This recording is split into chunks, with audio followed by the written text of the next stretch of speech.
the tongue. Look at its musculature, all these different fiber directions. The only muscle you really sort of see this in. The iris is somewhat similar in terms of having a double layer for dilation and constriction, but not nearly as sort of multiple grain looking like you see here. Just skeletal muscle there, and then you got your papilla on the surface. I don't want you to dwell too much on this for general histo. Once again, the skeletal structure for the muscle and stratified squamous for the protective epithelium. And then if you just want to get a special look at fungiform, nice rounded over, doesn't have a real trench around it. Whereas the valates in the back, a much more obvious moat or trench around that pod of tissue. Think of them as the protective sentinels in the back of the tongue. Usually show a lot of taste buds for your SVA. But I don't expect to ask anything about papilla. Much more important to it's just more salivary tissue of the tongue. Just the three primary masses for salivation: exocrine tissue with a duct system. You've got your little glandular clusters secreting into the smallest duct, the intercalated, larger, thicker ones, striated, and then the biggest coming out of the tissue should go with excretory. It's on your handout, not collected. And then that would form, say, Stenson's or Wharton's, the two major ones that you know for parotid and submandibular gland. And then the actual histological plates, just an area right in here, and say it's all dark, all serous cells, human parotid. And then you mix in some lighter cells, like here, little mucus clusters, but still predominantly dark. So you got serous with a little bit of mucus. That's always submandibular glands. Mostly serous with a little 10-15% mucus. And then the term you'll hear are demilunes, little crescents of serous cells. Only if you have mucus can you have demilunes, the little caps. Demilune, demilune, demilune. But there's the best example, little crescent. Okay. And then the last step, sublingual, the reverse of submandibular, where now it's mostly light, mucus cell clusters. Little small areas of dark. So the majority of sublingual mucus cells with a little bit of serous. So for next week, you think of it looks all dark, parotid.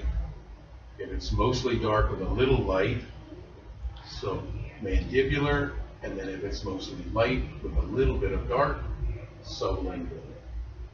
So that's the histological progression for identifying the salivary masses each side. Okay, that's all I really want for general histo of salivary tissue. And then we take a look at the soft palate, functionally a muscular flap, right here, skeletal muscle.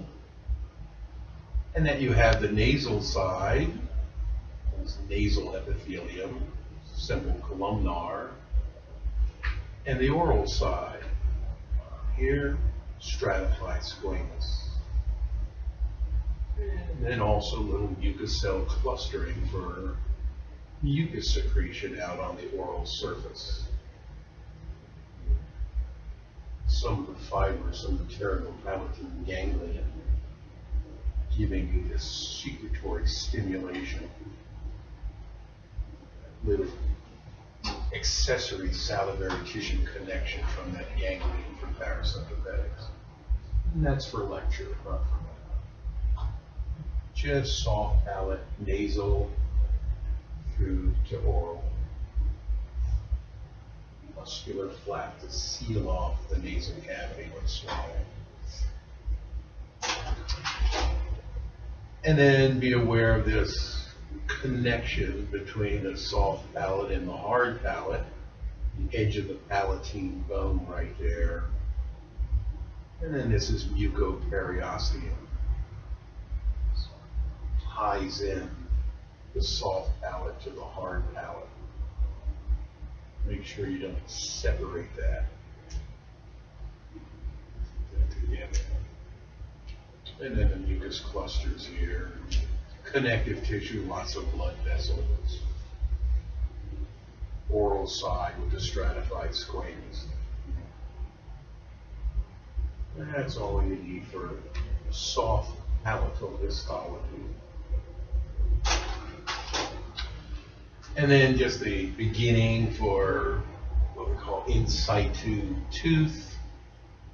It would just dentin, the enamels dissolved away.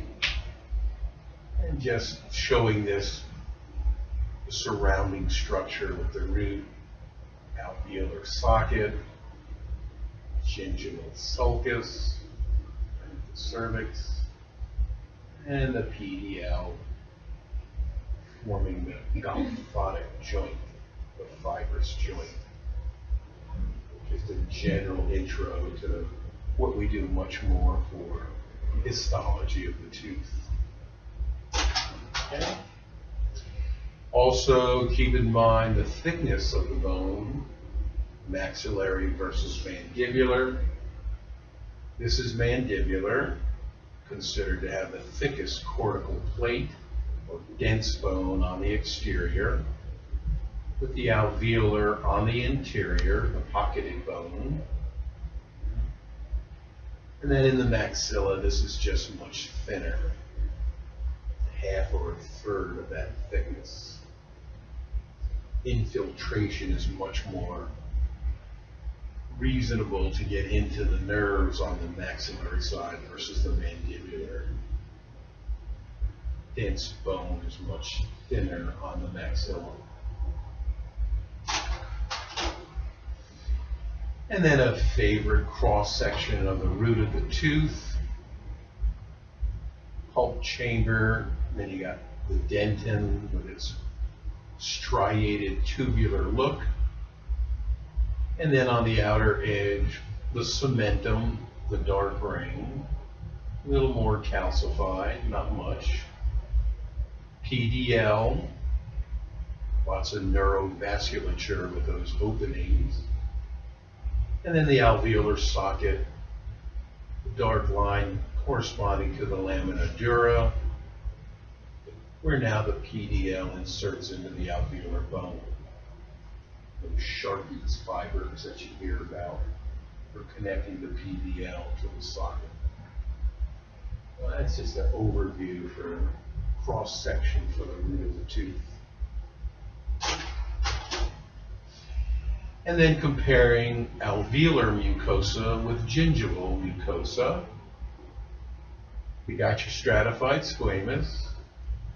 The alveolar below the MGJ, just little pegs with the subcutaneous, with the connective tissue below. Not a lot of interdigitation. But then you look at the gingiva above the MGJ, you get this tremendous interdigitation. Connective tissue now, great surface contact with the epithelium. pegs, Greek ridges. I just say have a lot of extensive pegs to really anchor that epithelium down on the gingiva. Just because there's a lot more abrasion and contact in the area of the dentition with the gingiva. So a big difference when you look at the alveolar side or the mucosal side versus the gingiva. All right? So that's the only thing I really want you to note there. Okay, then we go to morpho differentiation for tooth development. Just key on the 4 stages. We start in the stomodeum, 3rd, 4th week of embryonic development, where now the ectoderm is now penetrating down into the mesoderm, creating a dental lamina, just a lamina. So you get that U-shaped push down into the mesenchyme, and then it starts to thicken at the lower end. Creates a little bud, 10 on the maxillary arch, 10 on the mandibular. And starting to form the primary dentition. And then it develops into a cap-like structure, broadens out. Now you're seeing the enamel organ, the cap, still attached with the dental lamina right there. And then you really see the thickening of the mesenchyme underneath the enamel organ, the dental papilla. So if you ever hear papilla, that's the mesoderm or the mesenchyme that now is sort of pushing up into the enamel organ. So we say, yeah, the enamel comes from the enamel organ, and then everything else from the papilla and the surrounding mesenchyme. And then it continues to the bell with an arc-like structure in the enamel organ. That's the papilla pushing up inside. So this is mesenchyme. And then the enamel organ, just the bell. Also, you start to see the root formation down at the tips. You'll hear cervical loop. Hertwig's root sheath is what you're thinking of for this deep penetration down from the enamel organ, right on the tips. And then technically for the bell, it's still attached with the lamina. But then it starts to fragment, deteriorate, and in the advanced or appositional, advanced is easier to remember, so that connection is now fragmenting, it's dissolving away. Because now you tend to think more of it as a follicle, sort of out on its own. Now in the advanced, you really start to see the layers starting to show with enamel from the enamel organ underneath here. The root formation, Hertwig's, here, and even alveolar bone with intramembranous bone formation typifies the advanced stage. And then this is succeeding development in the advanced stage. Just the top row, bud, cap, bell, advanced, the 4 stages of dental development. Okay? And just the actual photomicrographs, the dental lamina up here with the bud, more developed here, and then progressing to the cap, the enamel organ, the papilla starting to show, the bell, Hertwig starting to develop at the lower end, and then the advanced starting to show the layer deposition. That we do more on in the cellular structure, last part. As soon as you start to see an enamel or dentin, now you're getting into advanced. And then isolating where you've got the lining of the stomodeum with the dental lamina, little density at the lower end with the bud stage, mesenchyme starting to thicken up a little bit, and then the cap, obviously here with the broadening out at the bottom, enamel organ, here, lamina still attached to the oral epithelium or ectoderm, and even here getting some bone formation, very delicate. And then as that papilla now increases, starting to push inwards on the enamel organ, is right here, still a late cap stage. See how tortuous the lamina can become, still attached. And even the subcutaneous or the secondary lamina forming for the adult dentition. And then that gets arrested until it starts to develop more later on. And now the bell stage, starting with the push of the papilla, getting that greater curvature for the enamel organ, dental lamina starting to get a little bit broken down, doesn't look as obvious. And then you can see how peaked it can get. You'll hear the enamel knot term up here. Just saying you're getting really good push with the papilla up inside the enamel organ. Pulp chamber ultimately resulting in here. That's late bell stage when you get that kind of push inside the enamel organ. Also the dental lamina fragmenting, starting to dissolve, break apart. So you're right on the verge of advanced. Hertwig's root sheath down at the lower end here for root formation. And then appositional or advanced, where you're starting to see the cells depositing enamel, dentin, and then the pulp chamber with Hertwig's really starts to thin out, extend down deeper into the mesenchyme. HS, Hertwig's root sheath. Starting to really show the alveolar socket, alveolar bone. All right, so that gives you those 4 stages and everything that you really need for that. The parts of the enamel organ, don't worry about that at all. It's just having a sense of where those ameloblasts are coming from for enamel deposition.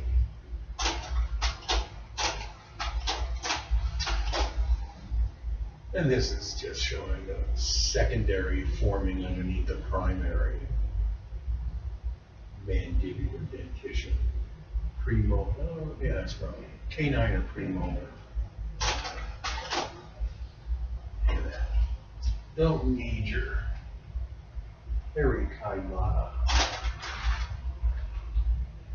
So now we go to cellular,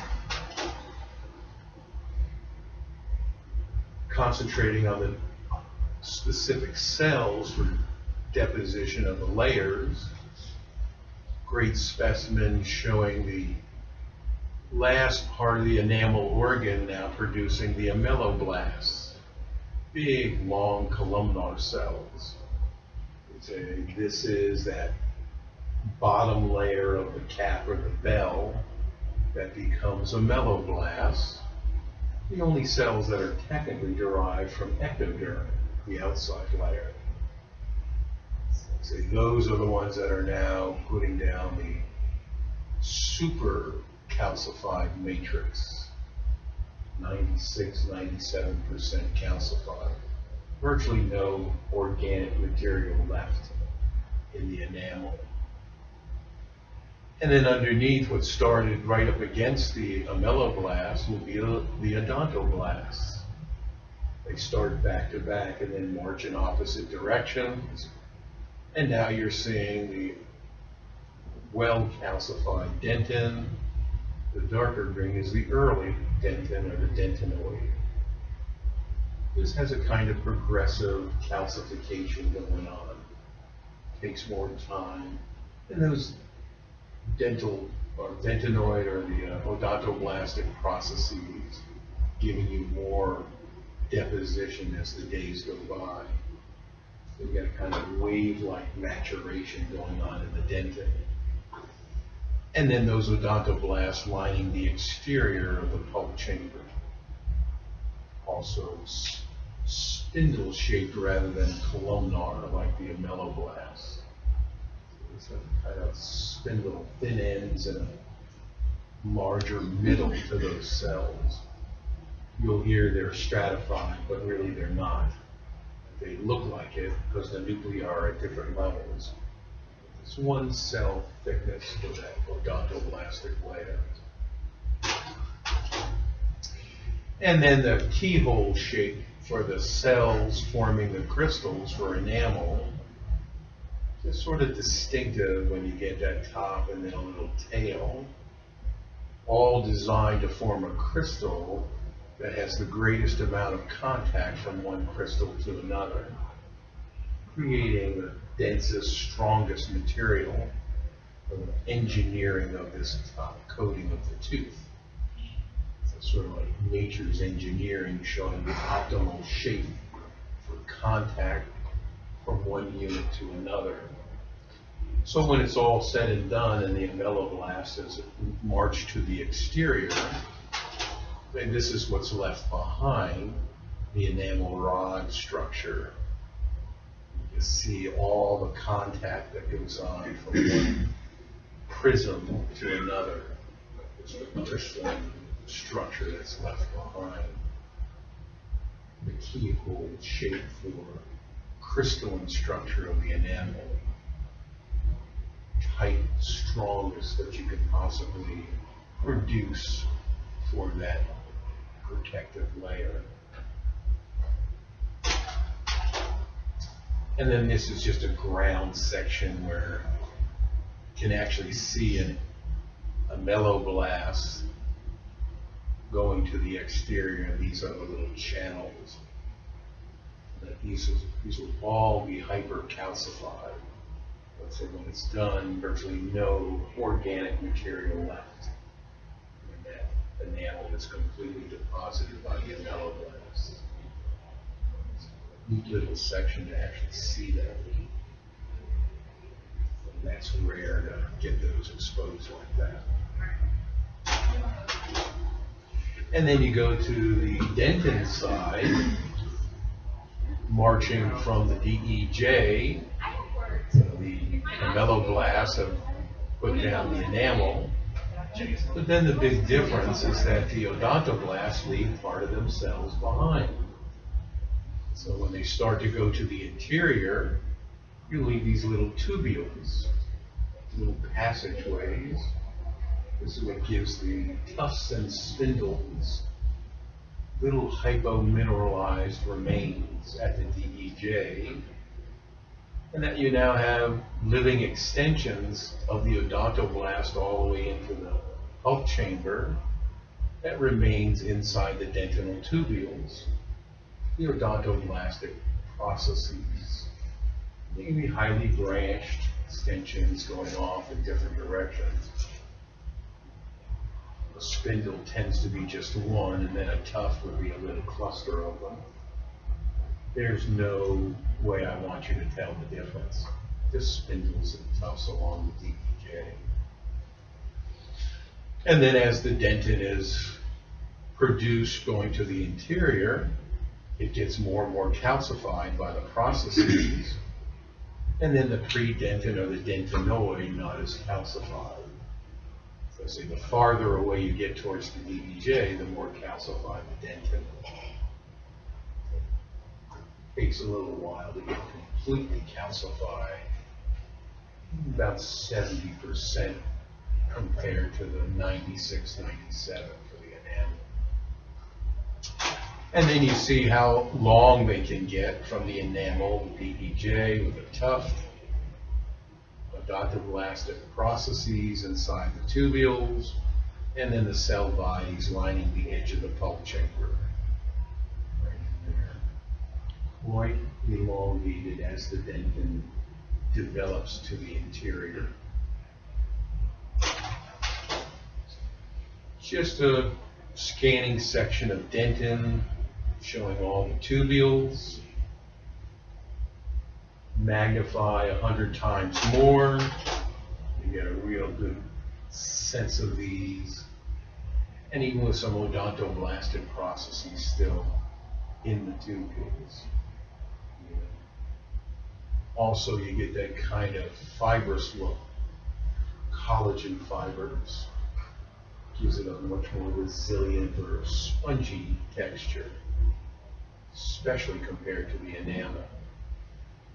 So we always like to demonstrate the difference, showing the organic composition of dentin.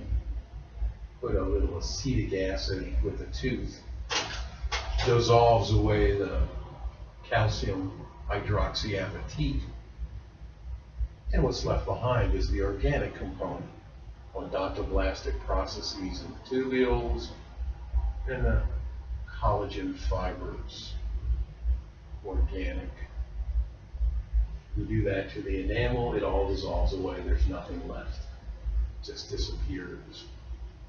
This big difference between a little organic versus nothing at all.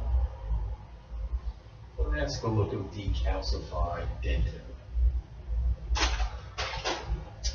Okay, and then we take a look at the DEJ with the spindles and tufts, remains of the odontoblast, the tubular look of dentin, dentinal tubules giving it that striated look, and then the enamel, say, completely calcified. Little lamella right there, we'll see that better in a moment. Little hypermineralized areas that look like cracks. They're actually less susceptible to caries rather than more. Never to be mistaken for these crazed lines, this actual cracks in the frutal enamel that you come across one person to another in different ways on the dentition. But those have nothing to do with enamel lamella. Also with the enamel, you're looking at the growth lines, this striated look. Retzius is the eponym. And just know they're always at an angle to the DEJ. They're never perpendicular. So they run at this angle that you see here. And it's just the undulating movement of the ameloblast as they go from the DEJ to the exterior. They wind back and forth in the deposition of the calcium phosphate crystals. It gives this lined appearance. And sort of like the growth lines in a tree, they can be somewhat variable, darker or lighter, wider or thinner, generally depending upon the nutritional state of the individual when they're forming the enamel. So the most obvious change is at birth. I mentioned that, where you get the neonatal line described in the enamel. Not that easy to find, but you say, oh, there's a little bit of a shift.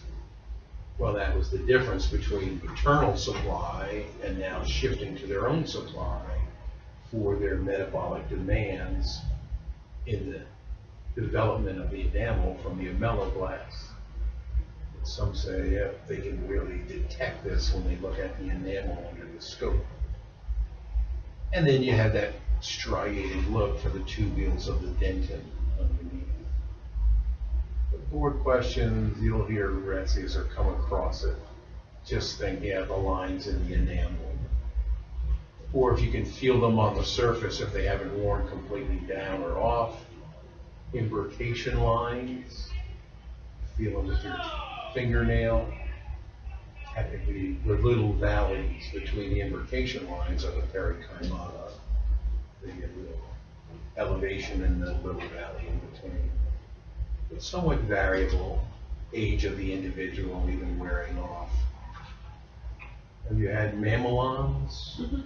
Those little scalloped edges. So another structure that can wear down. I actually see them more in my students than I used to for some reason. Eating softer foods or something, where they're not wearing away like they used to, wearing down. And so in the enamel, just aware of lamella, as they're called, and not knowing them as cracks, but extra deposition. Now with the scanning electron micrographs, there are extra leaves of deposition from the ameloblast. So they used to say, oh, it carries, and carious lesions go down through. Well, that's been disproven. It's actually hyper mineralized areas, more likely to go through here than it is through here. And yet when you get down to the DEJ, well, then a more hypomineralized result from those spindles and tufts. It's not quite as solidly constructed down deep. So more of a concern is to get the various lesions down at the DEJ. And then the dentin underneath. All right. And then a great ground section of a molar where you can differentiate that arcing look for the lines of Retzius versus these dark and light optical effects, the Hunter-Schrager bands, which are perpendicular. Disregard those, they're really not structural. It's the lines of Retzius that will be the growth lines of the enamel. You can sort of see a kind of arcing effect. And then over here, you see them running this way. But they're not perpendicular like the Schrager bands. Retzius is the one that really should be remembered for enamel growth lines. Okay, and then we go to the inside for the pulp chamber. Right on the edge, you got your odontoblasts, old dentin farther out, and then the newer dentin lighter because it's not as calcified. Progressive calcification going from outside to in.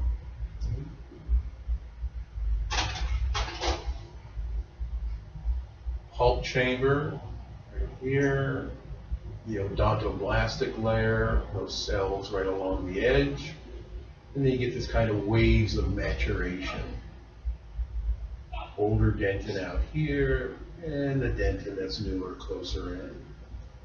You'll hear dentinoid or predentin. It's just acknowledging that this sequential maturation going on as you go towards the odontoblasts.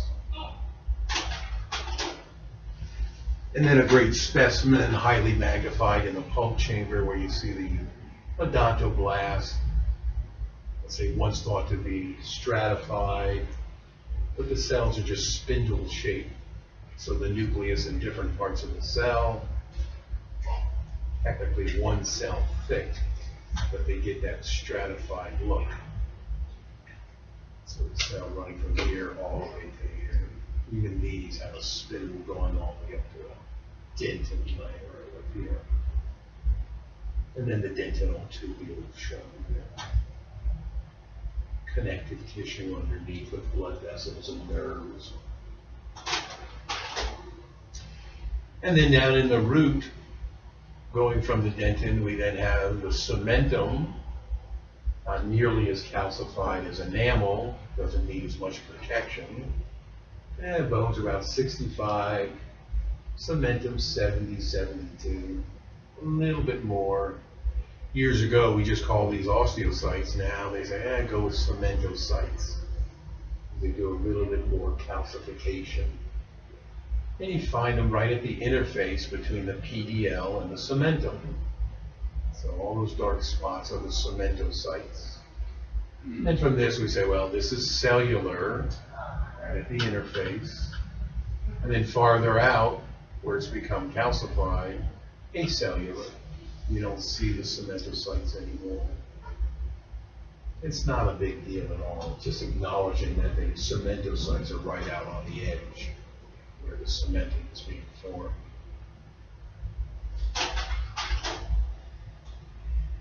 And then with the CEJ, the interface between the cementum at the cervix of the tooth and the enamel, we get this overlap. That's the best situation where there's some degree of overlap with the cementum of the enamel, the CEJ as opposed to the DEJ. And then you've heard about the three scenarios, the best. Some have just touching, and then the worst is to have some dentin exposed at the cervix. Not as protected, obviously, without cementum or enamel. That's the three possibilities.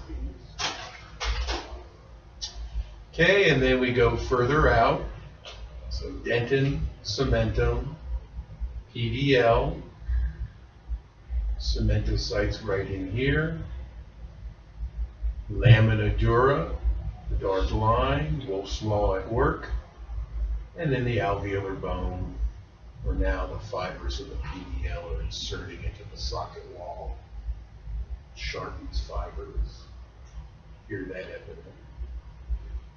Also, the PDL noted for a lot of neurovascularity, neurovascular bundles, trigeminal fibers, and vasculature.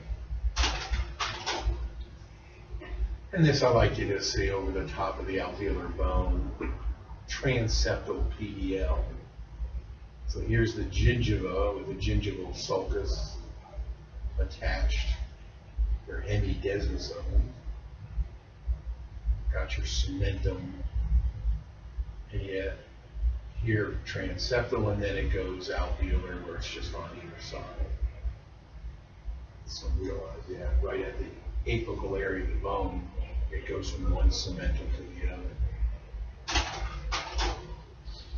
A little oddity that pops up every now and then. So this is a high magnification of the PDL, little clusters of cells, rest of Malisettes. Malisettes has popped up for boards. So, well, that's just a little structure in the PDL. Technically, little remains of Berkowitz root sheath, just fragments off the root and now winds up in the PDL. But for all that I can find, no real pathology to these at all. That's little cellular clusters in that ligament. Anything epinym relating to the PDL go with Malisettes. And we don't really touch on anything. I don't do anything with oxytalins. But it's just good to show that collagen fibrous texture of the PDL running from the cementum to the alveolar bone. You can actually see the Sharpie's fibers anchoring the PDL to the alveolar wall. Nice preparation for showing that. And then a little farther back where you can get that kind of waviness to Sharpie's fibers in the alveolar bone. PDL strongly anchored. What really makes it a gomphotic joint? This isn't intended to move at all. So it's a synarthrotic, one of the fibrous joint, the ones we'll say is our favorite for the gomphosis. See how tight it is into that bone wall. All right, just showing more of the vascular openings and the nerve trunks running through the PDL. It's a highly vascular structure. And then your favorite, where you got your CEJ, nice right there, with your gingival sulcus. And now the gingiva interdigitated quite nicely there, and lesser so when you get down to the mucosa. Sort of shows it all together in comparison. It's gingival, just mucosa, or called alveolar if you want. Say that's your favorite histological presentation, your professional area of greatest interest. Okay, that should get you ready for any questions for next week. Hip hip hooray, Underwood Lab before Thanksgiving. Okay, any other concerns?